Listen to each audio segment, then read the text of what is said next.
প্রিয় ষষ্ঠ শ্রেণীর শিক্ষার্থীরা, তোমাদের বার্ষিক পরীক্ষায় কৃষি শিক্ষা এই সাবজেক্টের প্রশ্নটা অনেকটাই ব্যতিক্রম। তোমাদের এই বিষয়ে 50 নম্বরের পরীক্ষা অনুষ্ঠিত হবে।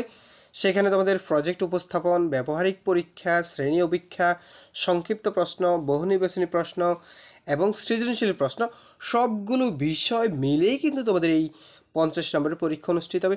সেক্ষেত্রে আমি তোমাদের সম্পূর্ণ প্রশ্নের প্যাটার্নটি তোমাদেরকে দেখিয়ে দেবো এবং এই প্রশ্নের উত্তরগুলো তোমাদেরকে সেই সাথে দেখিয়ে দেবো। চলো শিক্ষার্থীরা, তাহলে আমরা ক্লাসটি শুরু করি। তবে তার পূর্বে তোমাদের সবার প্রতি ছোট্ট একটা রিকোয়েস্ট থাকবে, তোমরা যারা এই চ্যানেলে নতুন অবশ্যই চ্যানেলটি সাবস্ক্রাইব করে রাখবা, আর যারা অলরেডি করে রেখেছো তাদেরকে অসংখ্য ধন্যবাদ। তোমাদের এইখানে লেখা আছে ডান পাশে, তোমরা যদি একটু লক্ষ্য করো, পূর্ণমান তোমাদের 50 নম্বরের পরীক্ষা। যেমন প্রথম প্রশ্ন, নিচের উল্লিখিত যে কোনো বিষয়ে দুটি কাজ সম্পূর্ণ করো। একটা কাজের জন্য 10 মার্ক, দুইটা কাজ তোমাকে উপস্থাপন করতে হবে, সেটার জন্য 20 মার্ক। কিন্তু এখানে 4টা কাজ রয়েছে।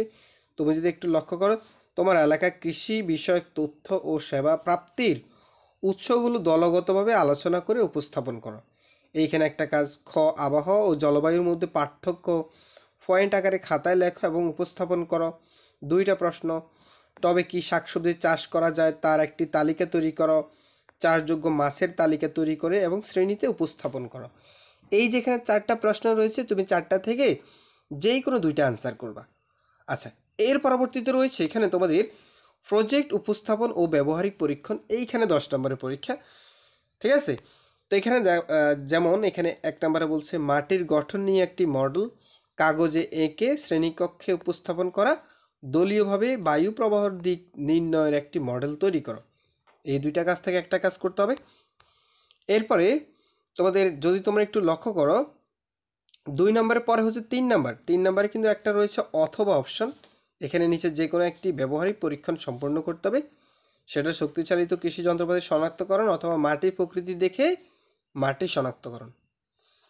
আচ্ছা, এরপরে দেখো এইখানে রয়েছে তোমাদের সঠিক উত্তর বা এমসিকিউ। এই যেখানে তোমরা যদি এমসিকিউর অ্যান্সারগুলো নিচে একটু ডান পাশে লক্ষ্য করো, যে আমাদের দৈনিক মাথাপিছু মাছের চাহিদা কতটুকু, এর অ্যান্সারটা দেখো 2, কৃষি প্রযুক্তির প্রধান বৈশিষ্ট্য, ঠিক আছে।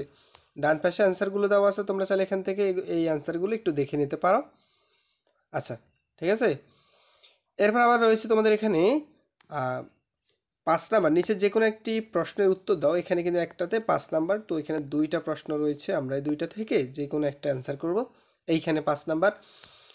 এরপর আসি তোমাদের ডান পাশে যে সৃজনশীল পার্টটা, এইখানে দেখো একটা উদ্দীপক রয়েছে, এই 6 নাম্বার কোশ্চেন।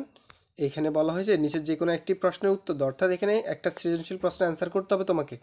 এই যে উদ্দীপক দেওয়া আছে, এই উদ্দীপকটার আলোকে তোমাকে এখানে 4টা প্রশ্ন রয়েছে, ক, খ, গ, এই 4টা প্রশ্ন অ্যান্সার করবা। অথবা এই যে এখানে আরেকটা উদ্দীপক রয়েছে, এই যে এখানে আরেকটা উদ্দীপক রয়েছে 2 নাম্বার, ঠিক আছে। তো এখানেও এই উদ্দীপকের আলোকে ক, খ, ঘ এবং ঘ 4টা প্রশ্ন রয়েছে, তুমি 4টা থেকে এই 4টাই অ্যান্সার করবা, কারণ এটা সৃজনশীল যেহেতু। সো তো শিক্ষার্থীরা, এই ছিল তোমাদের বার্ষিক পরীক্ষায় কৃষি শিক্ষায় এই বিষয়ের ব্যতিক্রমধর্মী যেই প্রশ্নপত্রটি, সেটি তোমাদেরকে দেখিয়ে দিয়েছি। তোমাদের কাছে যদি ক্লাসটি ভালো লাগে অবশ্যই একটি লাইক করে দিবে। তোমরা সবাই ভালো থাকবে, সুস্থ থাকবে। ধন্যবাদ সবাইকে।